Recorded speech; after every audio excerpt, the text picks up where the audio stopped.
Terima kasih. Bismillahirrahmanirrahim. Assalamualaikum warahmatullahi wabarakatuh. Innal hamdalillah nahmaduhu wa nasta'inuhu wa nastaghfiruh wa na'udzu billahi min shururi anfusina wa sayyiati a'malina. May yahdihillahu fahuwal muhtad wa may yudlil falan tajida lahu waliyyan mursyida. Asyhadu an la ilaha illallah wahdahu la syarika lah wa asyhadu anna Muhammadan abduhu wa rasuluhu la nabiyya ba'dah. Allahumma shalli wa sallim wa barik ala hadzal nabiyil karim nabiyina Muhammad sallallahu alaihi wasallam wa ala alihi wa sahbihi ajma'in, amma ba'du. Fa ya ibadallah, usikum wa nasibit taqwallah wa ta'atihi la'allakum turhamun. Ma'asyiral muslimin wa jumlatal mu'minin rahimakumullah, jamaah Masjid An-Nas yang dirahmati Allah. Mari sama-sama kita bersyukur kehadirat Allah Subhanahu wa taala atas berkat rahmat. Oh, yang salah dia sama saya. Oh, diganti.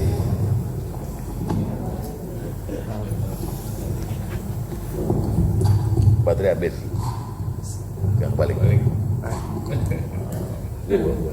Sentimen lo.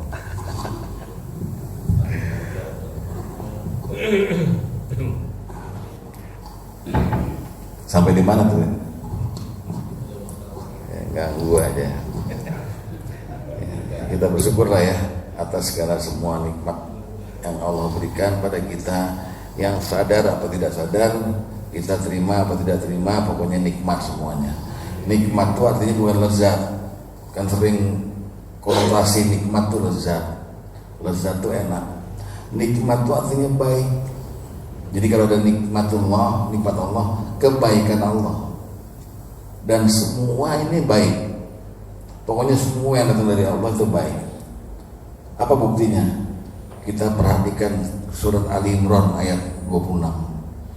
Rasulullah Muhammad SAW disuruh bacain oleh Allah, kul, katakanlah Muhammad, Allahumma malikal mulk, wahai Allah yang punya kerajaan, tu'ti mulka man tasya, engkau berikan kerajaan kepada yang engkau kehendaki, wa tanzilul mulka mimman tasya, dan engkau pecat orang yang berkuasa siapa aja yang engkau kehendaki, wa tu'izzu man tasya, engkau muliakan orang yang engkau kehendaki, wa tudzillu man tasya, dan engkau hinakan siapa yang engkau kehendaki, biyadikal khair, di tanganmu segala kebaikan.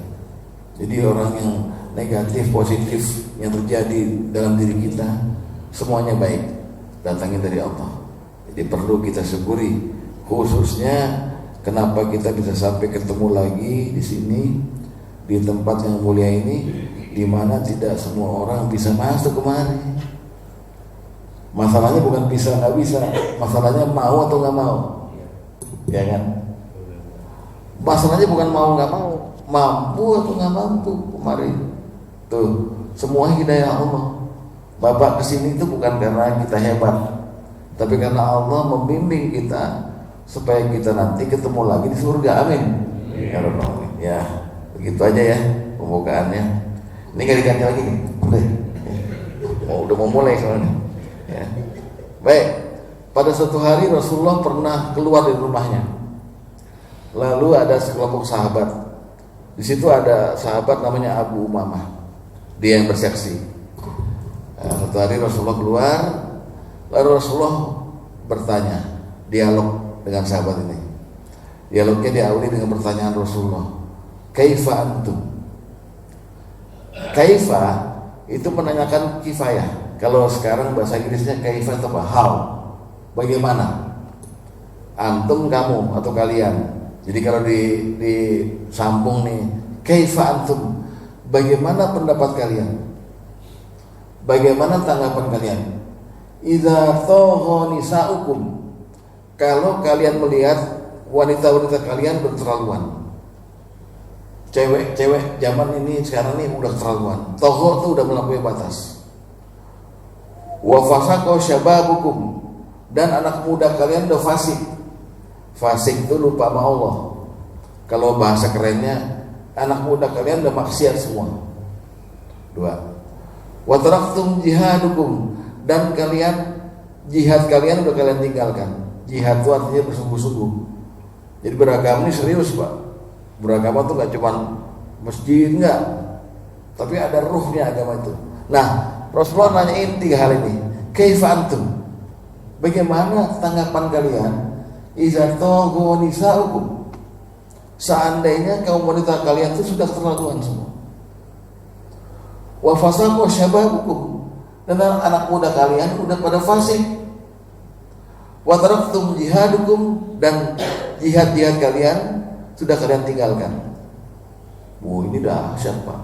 Di zaman Rasulullah itu kelihatannya setelah Rasulullah sampai di Madinah, Rasulullah menata betul moral, lingkungan baik semua. Jadi berita ini mengagetkan. Rasulullah tanya, gimana nih seandainya tahu-tahu zaman ini ada perempuan-perempuan yang melampaui batas. Perempuan yang melampaui batas itu ada cirinya. Di antaranya yang kita serap dari barat nih, Pak. Kalau Bapak ini kan generasi udah 60 ke atas ya, tentu pernah melihat film Bonanza. Tahu Bonanza? Film Wild Wild West. Teret itu. Nah, itu ada adegan perempuan merokok masuk ke bar. Nanti ada dia nggak senang laki-laki, ditampar laki-lakinya. Nah, itu yang namanya idza taghu nisa'ukum. Udah berani sama suami, Pak. Rasulullah pernah kasih berita, aku waktu Mi'raj tuh melihat di surga banyak orang miskin. Jadi kalau bapak yang kaya nih sekarang nih, udah nggak harapan jauh, mending miskin. Karena Rasulullah tuh waktu sebelum wafatnya sempat berdoa, Allahumma ahyini miskina. Waduh, cakep doa. Nggak ada yang aminin pasti. Ya Allah, hidupkan aku dalam keadaan miskin, dan matikan aku dalam keadaan miskin, dan kumpulkan aku di surga bersama orang miskin. Siapa yang mau ngaminin sekarang? Allahumma ahyana miskina. Mantap, udah mau mati. Ya, mati mah pasti, Pak, ya, apa-apa. Jadi begitu, iza taghu nisa'ukum. Aku melihat di surga banyak orang miskin, tapi aku melihat di neraka banyak perempuan. Mayoritas perempuan, Bu. Oh, enggak ada ibu, Bu. Oh, ada. Banyak ya. Kenapa itu? Ada sahabat tanya, kok bisa kaum wanita banyak di neraka? Ibu-ibu itu enggak beda. Jadi banyak perempuan. Ternyata sebabnya pertama, dia tuh suka mundat suami. Apa mundat? Yang orang Jawa suka orang Jawa. Mundat tuh apa? Nggak terima sama pemberian suami, nggak puas. Bu, ya. Jadi suami misalnya pulang kerja, Bu, ada 2 amplop di bawah. 1 amplop 50.000 cuman, Bu, halal. 1 lagi 5 juta haram. Yang mana yang pilih, Bu? Nah, alhamdulillah, Pak. Nah, itu neraka itu. Nah, bodoh amat lah, yang penting bisa beli mobil. Ya, banyak perempuan. 1, kedua, ini perempuan ini berpakaian tapi telanjang dengan 3 ciri. 1, dia pakaiannya transparan. Ya, bapak-bapak yang dulu pernah naik angkot kan tahu sendiri ya. Kalau ibu-ibunya nunduk itu ngambil apa ya? Gatel garum. Di angkot kita begini. Nah, tuh kelihatan.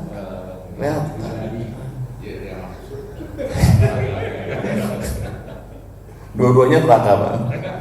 Yang kedua, pakaian tapi telanjang itu merecet. Kalau Bapak beli lepet kan susah tuh bukanya karena nempel. Nah, lihat tuh. Ya, kan? Dan yang ketiga udah deh, cari sendiri teksnya atau tanya sama Pak Rahmat. Jadi banyak perempuan masuk di neraka. Iza taghu nisa'ukum. Selain berani sama suami, juga pakaiannya nggak dibenerin. Yang ketiga, perempuan itu tabaruj. Tabarruj itu begini, keluar rumah seizin suami, tapi dandan, tapi wangi. Dan yang terakhir ngeceng. Nih handphone nih, masuk Facebook, itu tabarruj. Berapa banyak laki-laki yang melihat foto itu lalu tertarik sama bini-bini kita. Jangan deh kali ini. Begitu. Nah itu izan togo bisa hukum. Rasul tanya, gimana pendapat kamu kalau sekarang ini perempuanmu udah keterlaluan? Kedua, wafasako syababukum. Dan anak muda itu udah pada fasik. Fasik itu lupa sama Allah. Allahu Akbar. Pak, kayaknya dua ciri ini aja, perempuan keterlaluan sama anak muda ini sekarang terjadi loh Bang.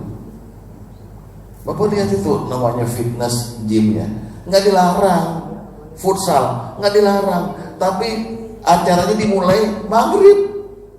Ayo pertandingan futsal jam 18.00, sholatnya kapan? Wa fasaqo syababukum. Anak muda kita lupa sama Allah, fasik dan maksiat. Coba bapak-bapak yang sekarang masih punya anak umur 25, 30, coba tanyakan sama anak itu. Ada istilah baru di anak muda kita, namanya open minded. Open minded. Enggak apa-apa. Misalnya kamu one night stand. Apa one night stand? Ketemu, kenalan, jajal dulu, kayak beli sepatu, disedengin dulu, pas apa enggak? Nggak apa-apa. Jadi itu diliputi istilah-istilah baru yang istilah-istilah yang menakutkan ini dihilangin. Kayak zina, neraka, khamar tuh udah diganti sama nama lain. Wa fasaqo syababukum. Anak muda gitu udah fasik. Terus lu tanya begitu sama sahabat, gimana pendapatmu? Dan terakhir, wa taraktum jihadukum. Dan jihad sudah ditinggalkan. Jihad tuh begini Pak, karena ada di dalam Al-Quran. Kalau kita mau berislam dengan baik, beriman, berhijrah, berjihad. Maksudnya jihad itu sungguh-sungguh aja, serius jadi orang Islam gitu loh. Jangan setengah gitu. Karena Allah sendiri memerintahkan kepada kita, ya ayyuhalladzina amanu dukhulu fi silmi kafah. Hai orang beriman, masuk Islam secara kafah, secara total. Wala tattabi'u khutuwatis syaitan. Jangan maksiat, jangan ikut setan. Innahu lakum aduwwum mubin. Jadi 3 kondisi ini Rasulullah tanya sama sahabat, gimana? Ayo terangkan sama saya pendapatmu, tanggapanmu. Kalau perempuan di zaman kita sekarang ini udah keterlaluan, anak muda udah maksiat, dan orang beragama nggak bersungguh-sungguh. Maka sahabat kemudian bertanya pada Rasulullah. Rasulullah tanya, dibalas tanya lagi. Wa inna dzalika lakainun ya Rasulullah. Apakah 3 hal itu pasti terjadi ya Rasulullah? Heran, kaget. Karena di zaman itu orang udah pada mulai bersungguh-sungguh gitu loh Islam itu. Nah, maka para sahabat tanya, wa inna dzalika lakainun ya Rasulullah. Apakah 3 hal itu pasti terjadi ya Rasulullah? Apa jawab Rasulullah? Na'am. Jadi, dan saya meyakini bahwa yang bukan diramalkan, diterangkan Rasulullah itu memang akan kejadian pada umat Islam ini sekarang. Dan sekarang ini juga terjadi kan Pak, kita lihat ya. Tapi bapak-bapak kan udah gak ngeliat lagi perempuan-perempuan keterlaluan ya. Udah mainnya di masjid terus kan. Iya, ngangguh Pak Chandra ya. Udah kita udah ngeliat. Tapi anak muda ini Pak di sekeliling kita ya, sekarang pembunuhan itu terjadi, begal, tawuran tuh anak muda ya, 20 tahun, 22 tahun, celuritnya di leher orang. Kok bisa gitu? Orang tuanya kemana? Para ustadznya kemana? Kan gitu. Dan ketiga, udah gak sungguh-sungguh beragama. Maka Rasulullah jawab, na'am. Iya, pasti terjadi. Wa ma asyaddu minhu sayakun. Yang lebih buruk lagi pasti terjadi. Nah sahabat kan keder jadinya. Tadi 3 keadaan itu aja udah buruk banget Pak. Perempuannya udah keterlaluan, anak muda udah fasik, jihad ditinggalkan, dikonfirmasi, masa itu terjadi? Naam, pasti terjadi. Wa ma asyaddu minhu sayakun, dan yang lebih buruk dari itu pasti akan terjadi. Maka sahabat bertanya lagi, wa ma asyaddu minhu ya Rasulullah, apa yang lebih buruk dari itu? Dari 3 kali itu. Maka Rasulullah menerangkan lagi, kaifa antum? Gimana pendapatmu?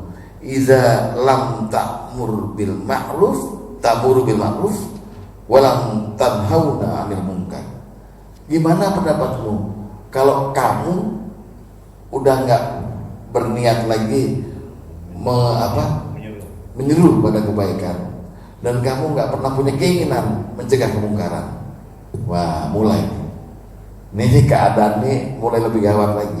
Jadi kita ini udah kayak apa ya, skeptis, diem, cuek. Maka sahabat bertanya lagi, wa inna dzalika ka'idun ya Rasulullah, masa itu terjadi? Ada kita yang udah kau ajari agama ini, udah kita udah beribadat masih cuek sama itu gitu. Naam, kata Rasulullah, wa ma asyaddu minhu sayakun, dan yang lebih buruk lagi dari itu pasti terjadi. Apa ya Rasulullah yang lebih buruk dari itu? Maka Rasulullah bertanya lagi pada sahabat itu, kaifa antum iza ra'aitumul ma'rufi munkaran? Gimana keadaanmu ketika kamu melihat yang ma'ruf jadi mungkar, yang mungkar jadi ma'ruf? Lalu ngapain ke masjid, lu belum tentu masuk surga. Nah tuh, ma'ruf jadi mungkar, yang mungkar jadi ma'ruf. Lihat lagu tuh, mari pacaran, pacarku, uwi. Nah, pacaran dimari-mariin. Coba lihat, zamannya udah begitu.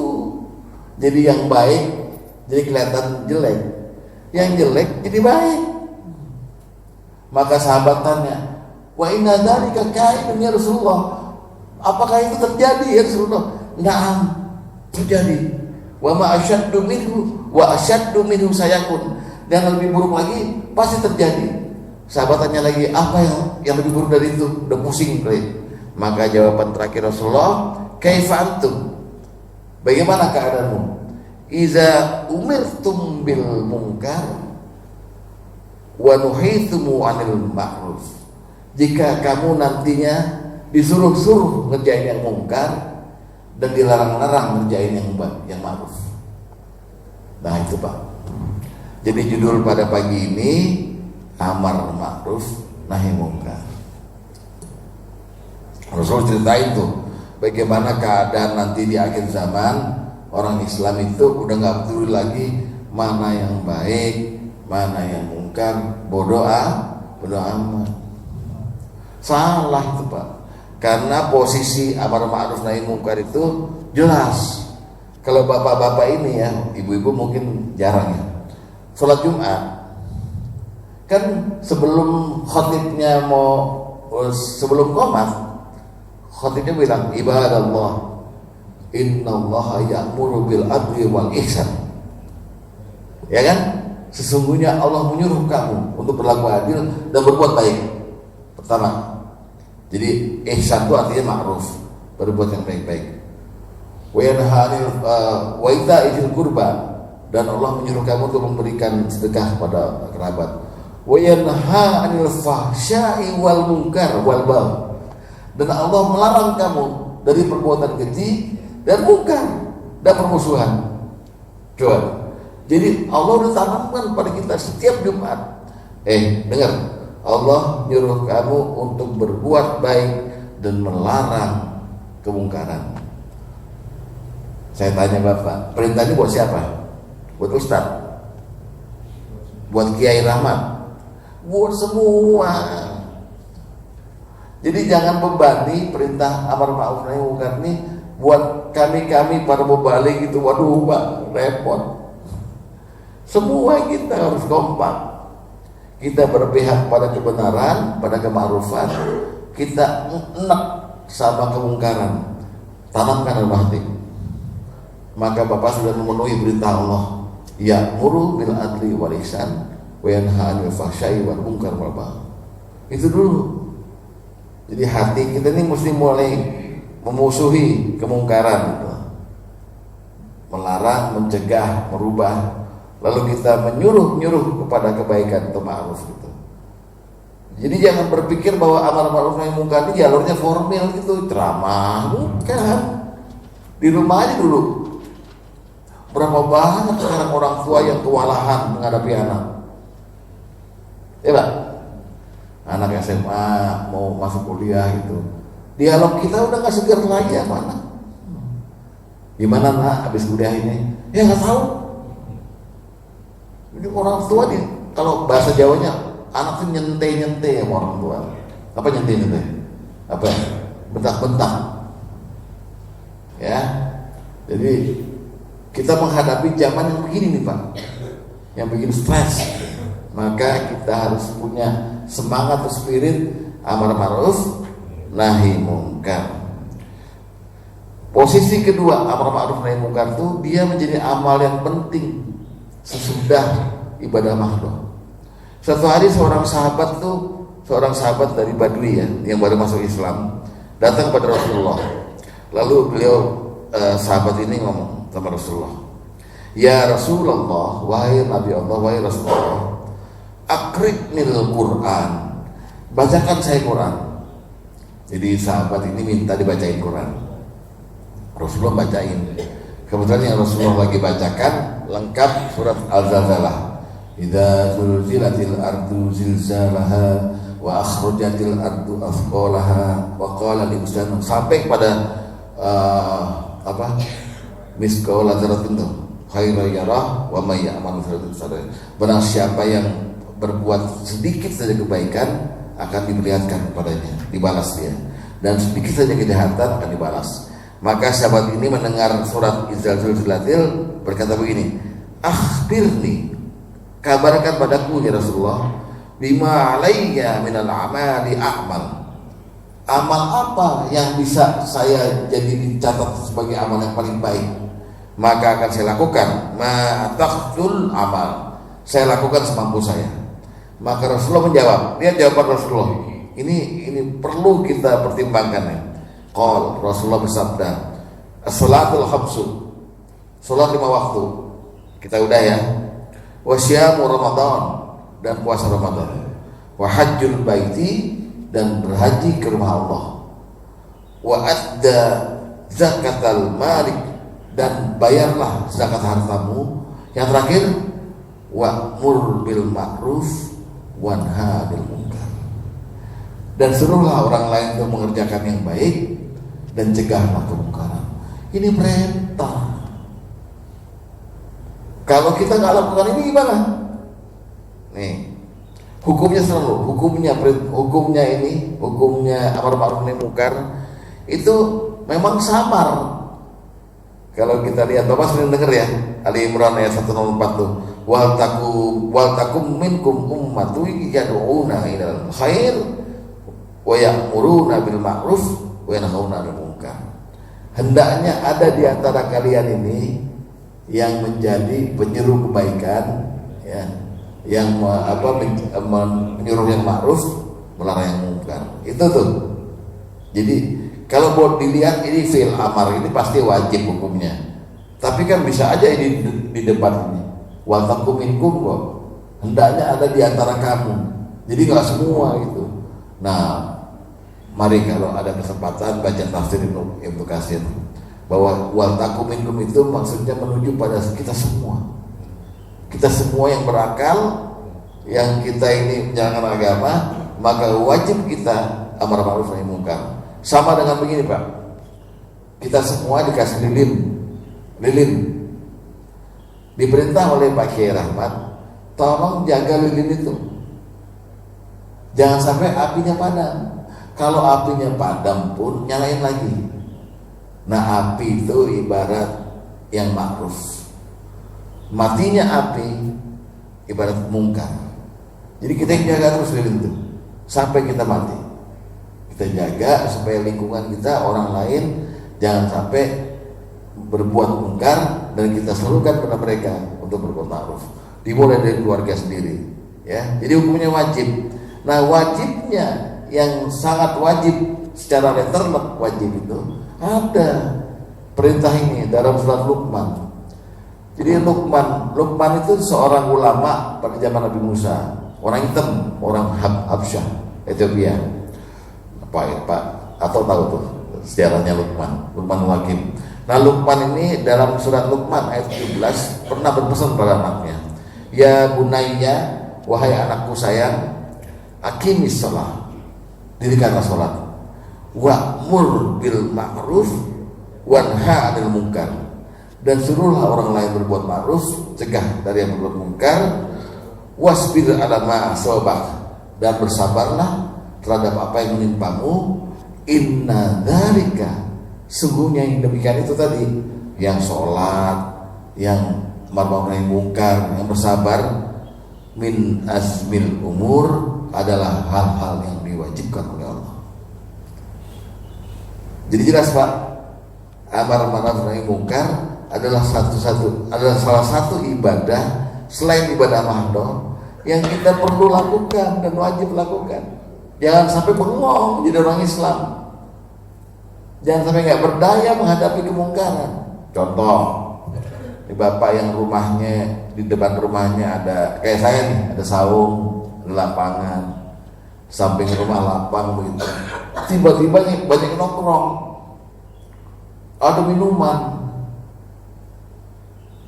Kita kan keder nih, wah nongkrongin berantem lagi. Kita bilang sama istri kita, saya mau keluar sebentar, saya mau usir tuh anak-anak. Udah Pak, jangan ngurus yang begitu, biar mereka udah gede. Nah tuh, kita punya anak perawan, anak perawan dijemput sama laki-laki. Om, malam Om, Assalamualaikum Om, mana nih? Mau jemput si Neni Om, mana? Puncak 3 hari Om. Ada apa ya? Retret. Kita diem, oh dia biarin. Namanya anak muda biasa.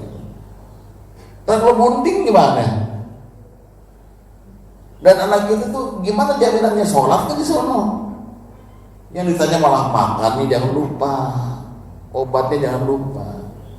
Jadi udah samar nih kita. Amar ma'ruf nahi munkar kita udah tipis. Perlu kita kencengin lagi sekarang Pak, sebelum kita wafat dipanggil Allah. Nah, kalau seandainya kita nih sanggup untuk amar ma'ruf nahi munkar, maka Allah pertama akan memberikan kita rahmat. Dalam surat At-Taubah ayat 71 di ujungnya Allah sebut wa ulaika sayarhamumullahu innallaha azizun hakim. Orang yang berbuat amar ma'ruf nahi munkar itu Allah akan beri rahmat. Kalau diberi rahmat itu udah Pak, tenang udah. Kalau nggak percaya Bapak, tanya sama ibu, sama istrinya Pak Sobari. Dia tuh yang diberi rahmat oleh Allah. Makanya jadi suami istri diberi rahmat tuh diberi karunia, kemudahan hidup. Pokoknya kita tuh hidup enak aja gitu, enak aja, dibawa enak. Itu yang namanya bahagia, rahmat. Yang kedua, akan dihitung dan diberi pahala sedekah. Jadi amar ma'ruf nahi munkar Bapak dianggap Bapak sedang sedekah dan diberi pahala. Setiap hari kata Rasulullah, persendian kita ini wajib sedekah. Bapak nolong orang yang lemah, sedekah. Bapak senyum, sedekah. Bapak amar ma'ruf nahi munkar, sedekah. Itu enaknya kita amar ma'ruf nahi munkar. Jadi terus-terusan aja dilakukan. Lalu yang ketiga, kita jadi umat terbaik. Allah yang mewisuda kita.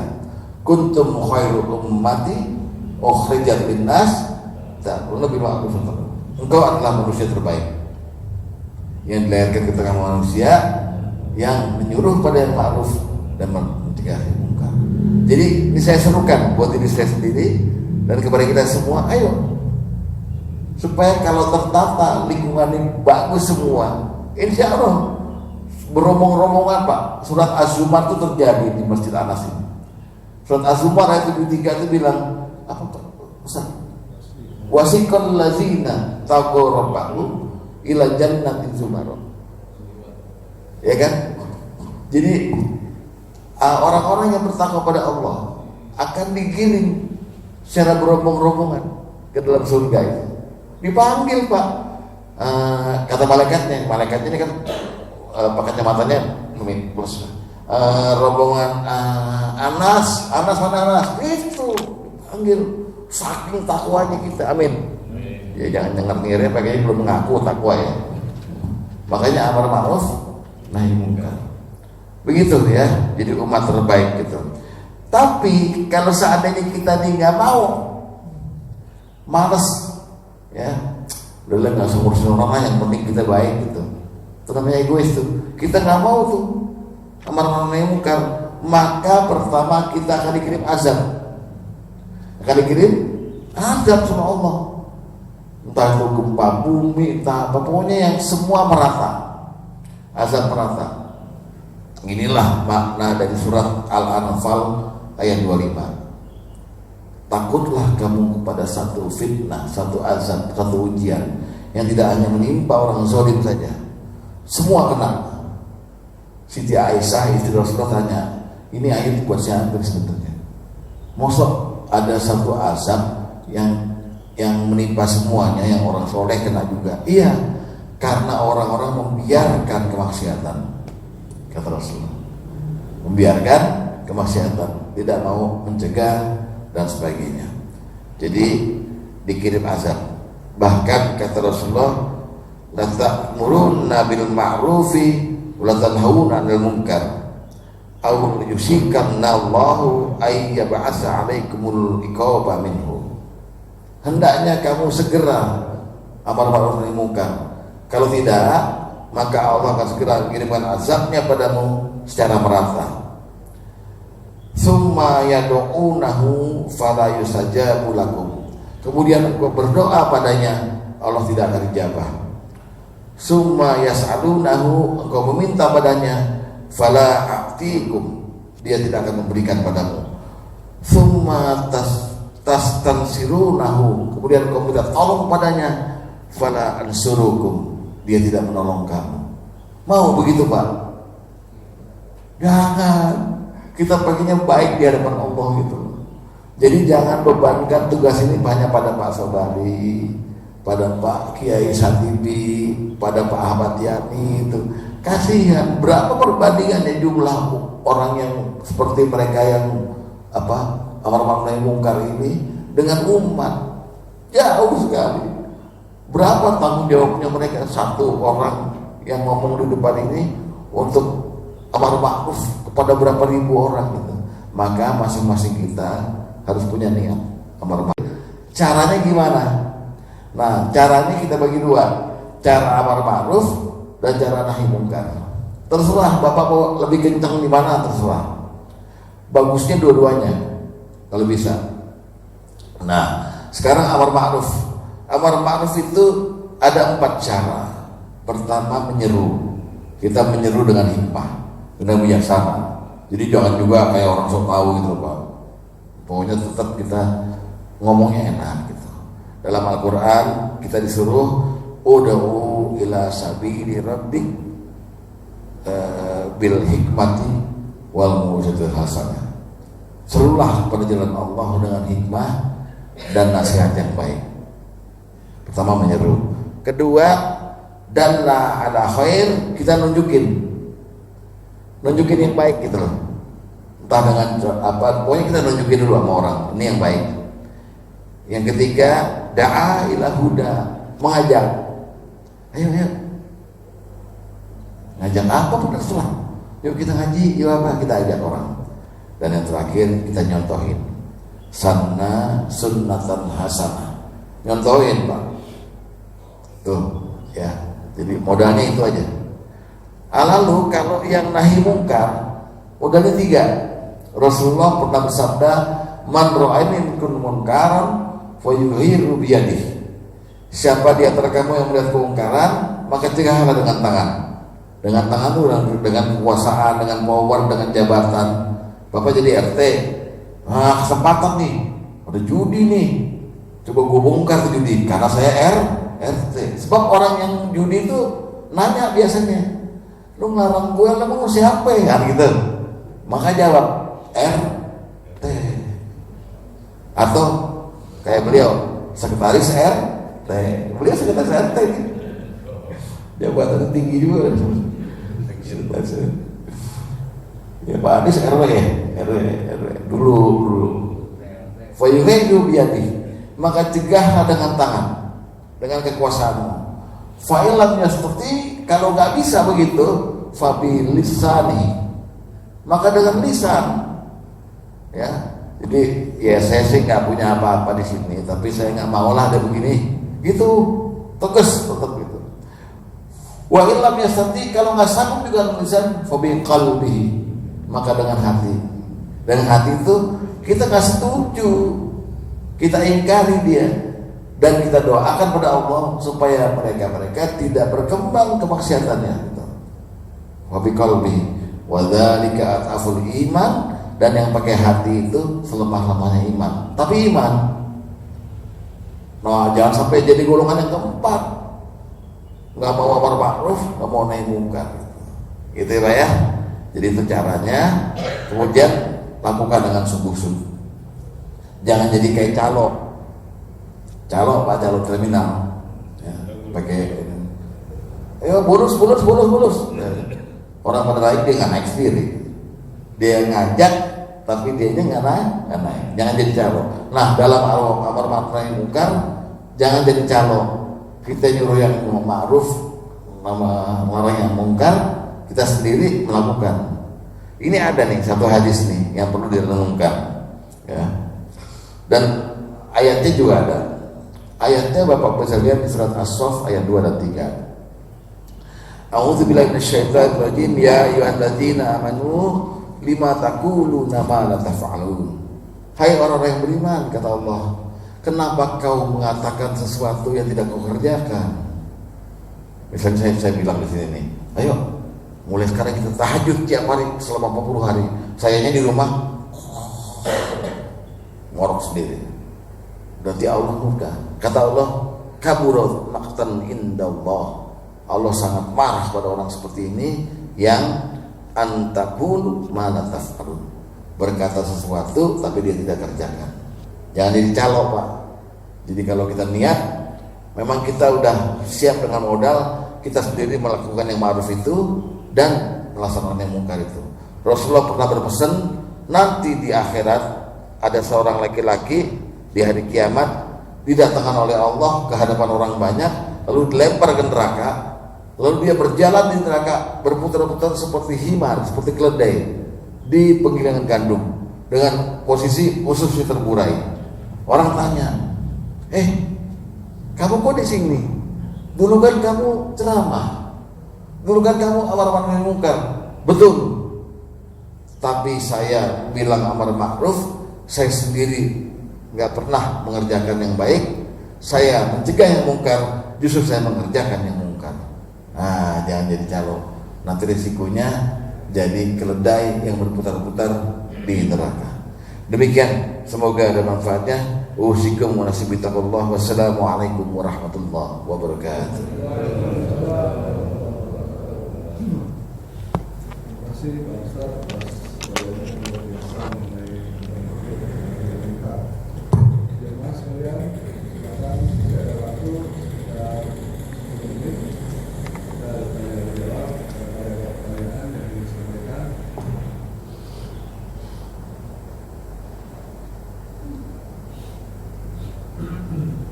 Sudah jelas. Oh, silakan Pak Iskandar ya. Jadi calo itu bisa kita kategorikan sebagai orang yang munafik itu. Ya, betul. Ya. Ciri-ciri orang munafik kan banyak. Di antaranya iza hadatsa kadzab wa iza wa'ada akhlaf wa iza tumina khan. Kalau berkata dusta, kalau berjanji dia tidak tepati, kalau diberi amanat dia khianat. Termasuk kita ini diberi amanat oleh Allah. Banyak amanat kita, di antaranya amanat Islam. Kita udah berislam, berarti kita mesti baik, gitu kan? Kita amanat nikah dititipin istri, mesti benar, kayak gitu. Nah, jadi kalau orang yang caro tadi masuk kategori munafik, yang dia ngomong tapi sebenarnya dia tidak lakukan gitu. Gitu Pak Is. Siap. Ada lagi ya?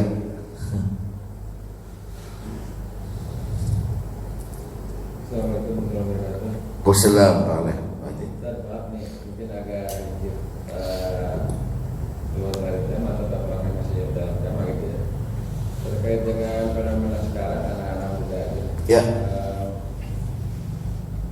Atas anak muda lah gitu ya. Dalam rangka menyikapi pernikahan tuh. Ya. Kalau kemarin ada proses lain yang mengatakan bahwa antrian perceraian cukup tinggi gitu Ya.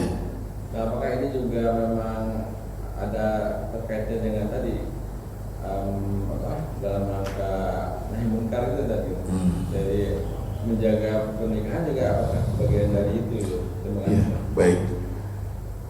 Khusus anak muda Pak, dan Bapak bilang setengah muda ya. Setengah muda tuh yang kita ini ya, karena biasanya kita ini menikahnya udah lain tujuannya, menikah 2, nikah 3 kan, gitu ya Pak Haji ya. Khusus anak muda ini soal pernikahan itu wanti-wantinya Rasulullah tuh luar biasa tuh Pak. Rasulullah pernah berpesan nih khusus buat anak muda, ya ma'asyarus syabab, wahai anak-anak muda, coba tuh, ini kan khusus nih, jadi mukhatab dari perintah Rasulullah itu anak muda. Ya ma'asyarus syabab, man istata'a minkumul ba'at, kalau kamu udah ba'at, falyatazawwaj, nikah.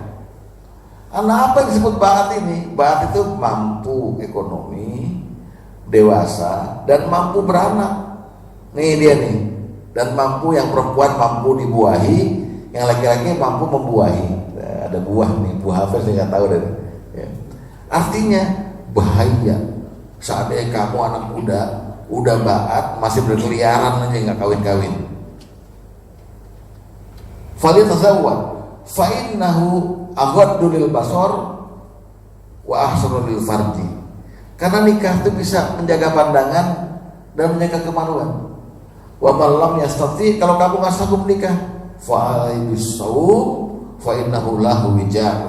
Ganti dengan puasa, karena puasa itu sebagai benteng bagimu.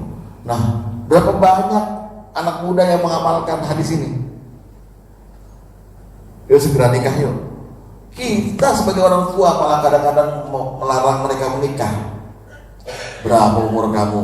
Baru aja selesai kuliah udah mau nikah. Kerja dulu, kan yang mapan dulu. Nah, itu bibit yang membuka perzinahan. Segerakan kawin, segerakan nikah, terutama anak perempuan kita Pak. Begitu ada yang ngelamar, lihat dulu, oh ini udah bagus nih, udah nikah. Nggak perlu di gedung segala macam, yang penting sah gitu. Ya. Jadi itu namanya orang mungkar. Seandainya nggak dilakukan begitu, ya itu mungkarnya tidak tercegah, ma'rufnya hilang. Jadi menjaga pernikahan juga kaitan dengan cerai. Dalam pernikahan sendiri kan banyak sekali yang menyimpang dari tujuan pernikahan Pak, makanya ada perceraian. Al-Quran menerangkan ini yang kadang-kadang rahasianya belum kita sadarin. Wa min ayatihi an khalaqalakum min anfusikum azwajan litaskunu ilaiha. Kata Ar-Rum ayat 21 itu loh, ayat yang sering kalau bapak diundang nikah, ada ayat itu, Ar-Rum ada itu. Wa min ayatihi an khalaqalakum min anfusikum azwajan litaskunu ilaiha. Dan di antara tanda-tanda kekuasaan Allah ialah diciptakan pasangan dari jenismu sendiri, litaskunu ilaiha. Tujuan pertama untuk tenang kamu. Yang bahasa ininya sakinah loh. Litaskunu ilaiha. Satu, tenang. Tapi lihat, Allah memberitahu kita rahasianya. Wa ja'ala bainakum mawaddatan wa rahmah. Kalau kamu udah tenang, baru saya kasih dalam hati kamu berdua cinta dan kasih sayang. Itu rahasia nikah. Dibalik ke anak muda sekarang, cinta dulu, kasih sayang dulu, baru nikah. Makanya banyak orang jebol duluan Pak. Ini paham nggak jebol duluan, kayaknya pada ini ngarteng ngiri gitu. Paham Pak ya? Yang tidak memperhatikan agama itu pajak, nah itu dia tuh pengalaman nih, orang Betawi, pajak pinang namanya. Itu Pak Al-Haji. Jadi memang kita menikah itu ibadah, tapi nggak diperhatikan tujuannya, bagaimana cara menjaga nih kapal pernikahan ini gitu. Sehingga perceraian begitu aja. Banyak sekali yang akhirnya perceraian. Gitu Pak Haji ya, termasuk juga. Apakah ada lagi? Ya silakan Pak Haji. Waalaikumsalam warahmatullahi wabarakatuh. Karena sekarang banyak Pak orang yang benar yang nggak salah sehingga masuk hukum. Betul. Juga orang yang salah yang nggak benar. Ya. Nah kita kan hanya tadi kita bilang kita bagaimana caranya amalkan dengan tangan, apa dengan omongan. Kita kan paling hanya bisa dengan omongan dan ngobrol aja sambil kayak gitu kan. Kira-kira bagaimana? Ya yang terakhir tadi, wa malafati fabiqalbihi. Kita nggak setuju sama kemungkaran itu. Pokoknya kita tidak membuat ini jadi tontonan yang seru gitu. Wah ini asik nih, Gibran lagi dimakzulkan nih, nggak usah. Udah saya nggak setuju dengan semua itu, dengan yang mungkar-mungkar. Saya maunya yang ma'ruf. Pak terus terang Pak, yang banyak cacat nanti di neraka Pak. Yang banyak orang gibah, yang banyak artis, yang Bapak senang-senang nih, kayak siapa Paula Verhoeven, siapa namanya? Aku tuh artis yang cakep tuh. Semuanya di neraka semua. Jadi kalau kita mau yang baik-baik, memang baik di dunia ini. Nggak nemu tuh orang-orang yang seksi, itu nggak nemu kita. Ya, yang penting hatinya dibersihin. Ma'ruf, ya. Ma'ruf itu dikenal baik artinya, gitu ya. Ma'ruf amin. Gitu Pak. Jadi nggak setuju aja cukup. Modalnya kita nggak setuju sama kemungkaran. Jangan dibikin seru malah itu, ya kan? Kayak begini, maaf ya, Bapak kalau suka lihat YouTube itu ada statement dari Nikita Mirzani. Saya lebih baik di neraka katanya. Berani saya kan ketemu Michael Jackson dan ketemu siapa? Masya Allah. Dan kita seneng lihatnya. Wih ini gitu. Ada tato, ya kan? Seru loh nih. Nah itu namanya setuju dengan kemungkaran, berlapang dada dengan kekafiran, gitu loh. Maka hati kita bersihin. No way. Gitu lah. Ya alhamdulillah. Siap, Pak Anies. Fenomena sekarang kelihatan aktivitas sosial antara yang tua dan muda ini kesannya masa bodoh tadi katanya. Iya. Yang masa bodoh ini kalau saya perhatikan ada rasa takut tidak itu karena antara yang tua dan muda kan ada gap Pak. Ada gap. Hidupnya masing-masing. Kalau kita terburu dikhawatirkan ada kekerasan fisik. Anak muda sekarang sudah tidak lagi tahu mana yang tua yang Iya. Iya. Tidak menghormati lagi. Nah, kehidupan begitu, fenomena ini memang enggak masa memang demikian atau gimana Pak? Iya. Jadi yang kurang dari itu kan miskomunikasi Pak. Miskomunikasi dan mismanajemen. Jadi kita ini sebetulnya dalam rumah tangga harus bisa jadi manajer bagi istri dan anak kita. Di antara aja yang manajer yang baik adalah memberi contoh. Kita nih banyak gagal di contoh. Kita pegang remote TV jam 6 pagi, jam 6 sore gitu. Anak kita mondar mandir. Ajak tuh ke masjid. Jemaah, kita nyalain sinetron. Gimana? Itu modelnya begitu Pak. Tahun 90-an, tahun 2000 sampai sekarang itu orang tua makin nggak mau jadi contoh. Bahkan makin memberikan contoh buruk pada anaknya. Gimana mereka mau hormat lagi begitu? Saya pernah ngelayat orang meninggal, teman saya setahun, sama umurnya sama saya. Anaknya saya tanya, kenapa Bapak? Tahu tuh dia jorok hidupnya gitu. Makanya yang enggak tuh tinggi. Jadi ceritain bapaknya yang udah meninggal belum dikubur, tuh kayak ceritain orang biasa aja. Bukannya mohon maaf ya ayah saya ada kesalahan, enggak gitu. Tahu tuh dia lagi. Itu zaman sekarang. Makanya kata Rasulullah tadi, wa fasaqo syababukum. Udah fasik karena muda kita gitu. Maka kita perlu membersihkan diri kita. Nggak setuju dengan itu. Bisa dipanggil Pak. Dan kita minta sama Allah, ya Allah, saya mau ngomong sama anak saya ini, jadikan dia tunduk di hadapan saya, gitu. Modalnya begitu, kita minta sama Allah lah. Ya. Gitu Pak Aris. Ya, Pak. Saya kira itu. Baik, terima kasih Pak Ustaz atas pemberiannya dan juga jamaah semua atas partisipasinya. Mudah-mudahan bagi kita semua. Kita tutup dengan membaca kalimat majlis. Subhanallah.